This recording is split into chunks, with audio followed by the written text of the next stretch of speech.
Entre gerações, histórias que perduram, negócios que são família, legados que inspiram, desafios, decisões, futuro em construção. Bem-vindos ao podcast que atravessa o tempo. Entre gerações. Bem-vindos a mais um episódio do podcast Entre Gerações. Hoje teremos à conversa connosco José Luís Simões, administrador, presidente do Conselho de Administração da Luís Simões. Muito obrigada pela amabilidade de aceitar este nosso convite. Temos muito gosto de tê-lo aqui à conversa e de recebê-lo na nossa casa. Portanto, hoje queríamos conversar aqui um bocadinho do passado, do presente e do futuro da Luís Simões, também perceber um bocadinho aqui o que foi o passado e como é que vocês o transportam para o presente e para o futuro. Transportes é do que falamos aqui, não é? Por isso utilizar aqui esta palavra. Então, o que é que gostava de começar por lhe perguntar? Conhecendo um pouco da história da Luís Simões, a carroça que os pais utilizavam lá atrás para transportar frutas e legumes foi o primeiro transporte da Luís Simões? Sim, agradeço o convite, é com muito gosto estou aqui e com esta gente simpática e num projeto interessante, portanto espero que possa ser útil com a minha participação. Se isso acontecer, já mereceu a pena. Muito obrigado por o convite. Obrigada, não. Se a carroça foi o primeiro, eu creio que sim, embora não havia a denominação de uma empresa específica nessa altura e também havia dois jovens que se conheceram no mercado da Figueira, que é uma coisa que não existe hoje em Lisboa. Não está lá o espaço, mas não está o mercado, que era um mercado irmão do Mercado do Leão, aqui em Lisboa, e que um dia algum político resolveu que aquilo ficava ali mal e tirou aquilo dali. E tinha uma carga histórica importante para a cidade de Lisboa, portanto é relevante. Eles conheceram-se aí e vinham com as suas carroças trazer os legumes das suas famílias, mas também dos vizinhos, para comercializar no mercado grossista. E também iam ao mercado da Malveira e a algum outro mercado aqui próximo que permitia dar alguma vitalidade ou trocar bens por alguns recursos para alimentar as famílias. Era de sobrevivência, estávamos no pós-guerra, ou ainda na guerra, nessa altura na guerra, com muito racionamento. Não sei se temos ideia disto, mas há aqui um contexto de racionamento em Portugal, porque não havia meios, não havia combustíveis, não havia pneus, não havia uma quantidade de coisas. A primeira caminhoneta teve o privilégio de ter que ser mudada a dado momento de combustível de gasolina para gasogénio, que era com carvão, para ter porque não havia o dito gasolina, não havia, portanto foi preciso encontrar. Eram outros tempos e, portanto, a carroça foi, de facto, pode ser considerado um dos primeiros elementos de negócio, embora na Luís Simões se entenda aos 75 anos ou mais, quando apareceu a primeira caminhoneta. Como no Aldeia da Roupa Branca, era uma caminhonete parecida com aquela, semelhante, e que vinha fazer mais ou menos o mesmo que aquela caminhonete. Um investimento do seu pai e da sua mãe na altura? Eu diria que aquilo que chamamos hoje investimento é relacionado com dinheiro. Naquela altura, o investimento era mais atrevimento do que propriamente muito investimento. Mas foi isso que aconteceu e os dois juntos puseram uma caminhoneta numa aldeia rural, onde por acaso não se conseguia lá ir 4 ou 5 meses por ano, porque o terreno não tinha estrada. Essa aldeia que estamos a falar de Moninhos, na freguesia de Loures, onde ainda tem a sede da empresa. A sede corporativa do grupo de empresas daí. Do grupo, exatamente. Sendo uma pequena aldeia, que ainda hoje o é, como é que sente que foi o impacto que teve uma empresa com a dimensão da Luís Simões nascer e crescer ali? Portanto, certamente é uma referência, ainda hoje é uma referência para a população. Seguramente teve um impacto muito forte no desenvolvimento daquelas pessoas, daquelas famílias que dependiam provavelmente do trabalho na Luís Simões. Não só, mas também, se calhar. Não, a realidade desses tempos a gente não consegue transportá-la facilmente para os dias de hoje. Vivia-se essencialmente a agricultura, naquele ambiente. E algumas pessoas foram trabalhar para a Luís Simões, portanto, naquele contexto. Mas foram poucas as pessoas, até porque tínhamos poucos empregados. Até final dos anos 60 tínhamos poucos empregados, 10 ou menos. E por isso a interação propriamente dita com a aldeia e com os empregados da aldeia era relativamente pequena. Não era significativo. até porque o grau de desenvolvimento, havia muitas vacas, havia muito gado, havia muitas hortas, havia muita coisa que ocupava as pessoas todas.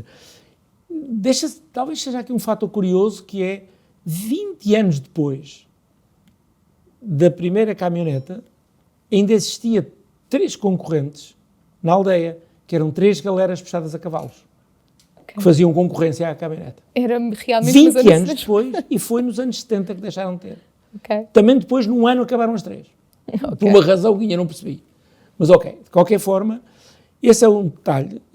A aldeia interagiu relativamente pouco. E quando começamos a crescer, interagiu mais, portanto, ainda porque crescemos os primeiros anos ali à volta na aldeia, os anos 70 e os anos 80, e isso interagiu mais e já passou a haver mais participação e mais pessoas a trabalhar e a colaborar ali, daquela aldeia e de aldeias vizinhas. Portanto. Certo. E houve ali uma interação até aos anos 80. Depois dos anos 80 começou a haver outra realidade na Luís Simões e outra dispersão, e começamos a ter outra realidade. Quais é que são as recordações que guarda desse tempo? Do tempo em que ainda via os seus pais a dedicar-se ao início da empresa? Quais é que são as primeiras recordações que traz da atual Luís Simões? Talvez uma recordação que me estou a emocionar, que é de manhã sair de casa, fizesse frio ou chuva, e a minha mãe estava na horta a tratar da horta, com o clima que houvesse, com a situação que houvesse. Já lá estava sempre. E quando alguém aparecia a pedir fosse o que fosse, ela estava sempre presente. Ela foi tudo naquela aldeia. Médica, enfermeira, parteira, dentista, tudo. Ela foi tudo naquela aldeia, para toda aquela gente. É uma referência de dádiva, de trabalho. Depois a segunda questão é, deram-nos muita responsabilidade, muito cedo. Quando digo muito cedo, muito jovens. Quando digo muito jovens, assim, na escola. Não falo nos tempos que tínhamos para trabalhar, porque não havia cá a noção de descanso cá hoje. Minha primeira semana de férias eu tinha 36 anos. Portanto, esta noção de trabalhava 7 dias por semana, e não me queixo, éramos, quiçá, mais felizes que hoje. Isso é outra das questões. Agora, o que é que me lembro? Lembro-me de ter responsabilidades para coisas que eu não fazia ideia nenhuma de como resolver. E às vezes questionava o meu pai ou a minha mãe, e ela dizia, acreditamos em ti, tu vais resolver isso. Não sei se... Assim, mas responsabilização em fase. Sei lá, isso marcou-me muito. Talvez muito do que sejamos hoje venha desse tipo de responsabilização precoce. Tipo. Ok. Portanto, vocês são 3 irmãos, não é? 3 rapazes. Sim. Como é que foi essa passagem? Portanto, já vi que foi muito natural, não é? Sim, natural, gradual, e não houve assim, olha, isto agora vai haver sucessão e tal. Não. Quando, a dada altura, as coisas começaram... meu pai era um motorista de um carro, tinha um carro, conduzia um carro, e a dada altura, quando isto começou a crescer mais, já eram desempregados, e se formou essa empresa, ampliou a empresa onde nós entramos, e ele fez um pedido, quer dizer, eu quero o carro específico, que era só o mais pequenino carro que havia na empresa. E ele, durante 8 ou 10 anos, andou, que era uma Peugeot 403, uma coisa pequeníssima, e que ia fazer umas viagens, uns fretes, trazer umas peças, levar umas coisas e tal, fazia o que lhe apetecia fazer e gostava de fazer, e sempre esteve muito próximo das pessoas. Isso foi o que me marcou, de alguma forma, desse período. E essa proximidade é algo que transportam para o dia de hoje? É possível, na dimensão que hoje a Luís Simões está, em trazer ainda essa proximidade que o pai vos transmitiu? Essa questão, como é que eu dizer, eu não tinha noção dela. Hoje tenho a noção dessa realidade, mas naquela altura não tinha a noção dessa realidade. Como também eu sou capaz de admitir que hoje não temos noção da realidade do que estamos a fazer. Certo. Certamente daqui por uns anos vamos perceber. Serão os filhos e os netos até. É que terão essa... Porque a gente tem que distanciar-se um bocadinho das coisas para perceber o que é que estava a acontecer. Sim, mas é diferente de ter a minha mãe fazia o comer para a família toda e para os empregados todos. E depois, quando a gente casou, as nossas mulheres também. Minha mãe foi uma mulher grande e as nossas mulheres foram determinantes para toda aquela estrutura de desenvolvimento que se propiciou naqueles anos 70, 80, 90, para dar corpo a uma coisa que podia até ter corrido mal, como tudo podia ter corrido mal. O segredo foi estes valores que a família transmitiu? Da responsabilização, da valorização, esta coisa que hoje está na moda, de que as senhoras são muito importantes e tal. A minha mãe sempre achou que as mulheres eram importantes e não precisavam de se colocar em cima de... Ela, talvez a pessoa que até hoje eu vi, tivesse ao pé do Sr. Presidente da República ou do mendigo, ela tinha exatamente a mesma postura. Sempre a ajudar os dois. Não sei se sempre... A disponibilidade. Recordo-me, o meu pai foi condecorado com uma comenda em Santarém e minha mãe foi, e o seu presidente era o Cavaco, e ela disse, olha, tenho que endireitar para o Cavaco, tenho que endireitar a gravata. Ok. Era o que ele estava a necessitar na altura, não é? Foi a ajuda possível. Natural. Portanto, era uma pessoa disponível sempre, preocupada com as outras pessoas. E as nossas mulheres também foram muito importantes nesta situação. Portanto, sempre tivemos esta preocupação de responsabilizar e de criar valores nas pessoas para que tivessem atitude para trabalhar em cima da solução e não em cima do problema. Isso é uma coisa... Muito bem. Passamos agora uns anos para a década de 80, porque é na década de 80 que se dá a grande expansão da empresa, ao que sai primeiro para o Porto, depois mais tarde para outras geografias em Portugal e depois para a Espanha. O que é que motiva, o que é que tinham em mente, o que é que vos impulsionava, como é que se dá aqui esta expansão? Como tudo na vida, começou por correr muito mal. Começou por correr muitíssimo mal. E não estou a culpar nem o FMI, porque apareceu em 84 e parou a atividade em Portugal, porque as empresas eram nacionalizadas, não sei se temos ideia disto, mas o setor quase todo em Portugal relevante era nacionalizado, e os nossos clientes deixaram de pagar e deixaram de ter trabalho. Portanto, não, era a expressão do Ministro das Finanças da altura, Hernando Lopes, um professor que guardo com saudade, e que me dizia, qual é a palavra que não entendes? Não há dinheiro.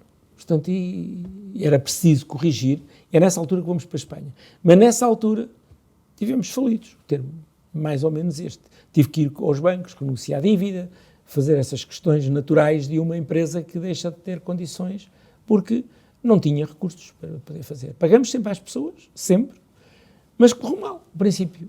Tínhamos feito uma expansão ali no final dos anos 70, com algumas inovações relevantes, dos transportes especiais de grandes dimensões, a informatização da área de... Quer dizer, não sei se temos ideia disto, mas um disco para aí deste tamanho tinha 11 megas e a gente tinha que parar a empresa toda para tirar o disco, para meter a faturação, para meter os recursos humanos, depois tirava-se o disco, metia-se o disco e tal. Estão a perceber? Outros tempos. Mas era uma rede, ainda não existia PCs, portanto era uma rede informática. E esse, junto com o dos transportes especiais, tivemos uma outra questão que foi também assim um bocadinho fora da caixa, que é, naquele tempo havia as encomendas, mandavam-se para o país em cima das caminhonetes da carreira, não sei se tem ideia, os autocarros, que iam para Trás-os-Montes ou para o Algarve, como vimos na América Latina ainda hoje, cheios de caixas em cima. Sim. Não era ir para Trás-os-Montes, era mesmo ir para Torres Vedras, ou para Alagniã, ou para Torres Novas, ou para Évora. Era a forma de chegar. E a Tupperware, que estava na altura aqui, agora fechou, mas na altura em grande expansão, eu conheço um tal senhor que na altura, até era do mundo do cinematográfico, era ele que metia as dobragens nos filmes em Portugal. Sim. E depois distribuía, mas ele é que era o responsável da logística, quer dizer, da expedição da Tupperware. Eu conheci ele e disse, mas isto é uma confusão, os produtos nunca chegam, a gente nunca sabe onde é que ele está. Depois a gente montou uma solução, 6 meses depois estávamos a entregar o país inteiro. Nenhuma empresa fez isto. Na próxima década também não se fez, hein? Só para dar uma ideia. Portanto, saíamos fora da caixa, facilmente fora de pé, e instalávamos soluções. Mas quando vem o FMI, achávamos nós preparadíssimos para avançar, porque havia um desenvolvimento em Portugal depois com a evolução da Revolução. Pronto, partimos. Tínhamos, o balanço não aguentava os disparates que tínhamos feito. Resultado, tivemos que conversar com algumas pessoas e uma delas disse-nos, sabem, vocês têm 2 problemas graves. Esse negócio é miserável, vocês não ganham nada com isso. Segundo, vocês não sabem nada do que estão a fazer. Portanto, são bons operacionais, mas dirigir isso é outra coisa. Bom, obviamente, calcula que não foi nada agradável ouvir. Ouvir isso, pois não? Pois Como não. é que se dá a volta? Pois já foi isso só para contradizer? E depois deu resultado a que, entrada no ISCTE, um curso intensivo de gestão estratégica, que era na altura introduzido para PMEs, e lá tive eu, depois os meus irmãos também, e depois alguns anos depois outro curso, no técnico, e depois na AES, e depois nunca mais parou até agora. Mas para percebermos que não sabíamos, era preciso formar, estruturar, conhecer e tal. Equilibramos a empresa com a racionalidade necessária e aproveitamos a onda de crescimento da entrada da Comunidade Europeia com os pés muito assentos no chão, com grande domínio do balanço e grande domínio da tesouraria. Portanto, a tesouraria, desde esse dia, nunca mais foi uma coisa que dependesse de se temos receita ou não temos receita. Temos que pagar a toda a gente que nos comprometemos a pagar, os prazos em que pagamos, e a tesouraria tem que gerir recursos para poder fazer isso. E ainda hoje funciona assim. Para ter uma ideia, a tesouraria funciona em Moninhos, na aldeia. Okay. Mesmo sendo uma dúzia de empresas e tendo 2.500 pessoas e estando em mais de 40 sítios na Península Ibérica. Portanto, funciona ali com poucas pessoas, porque está tudo digitalizado. Em relação com os bancos, tudo digitalizado. Portanto, o que quer dizer que essa passagem arrancou mal. Depois de um processo que parecia interessante, obrigou a uma correção. E a primeira grande saída foi, tínhamos ido para o Porto em 78, com uma coisa para trazer a carga para baixo, e tivemos ali um período neutro, portanto, até que se respirássemos, e depois a seguir a 86, que foi então com uma dimensão diferente, e começou-se a fazer outro tipo de atividade no Porto, em Coimbra, Faro, e para trazer os caminhões a Portugal, a Lisboa. O tema Espanha é outra realidade, portanto é outra situação. Sempre trabalhamos o mercado espanhol a partir de casa, que íamos lá vender e cobrar, portanto fui eu, e vender e cobrar, num mercado muitíssimo adverso, para o qual não tínhamos nem ideia. Eu sempre costumo dizer que é muito difícil vender em Espanha. As pessoas que perguntam isso, eu pergunto, já vende na Ilha da Madeira?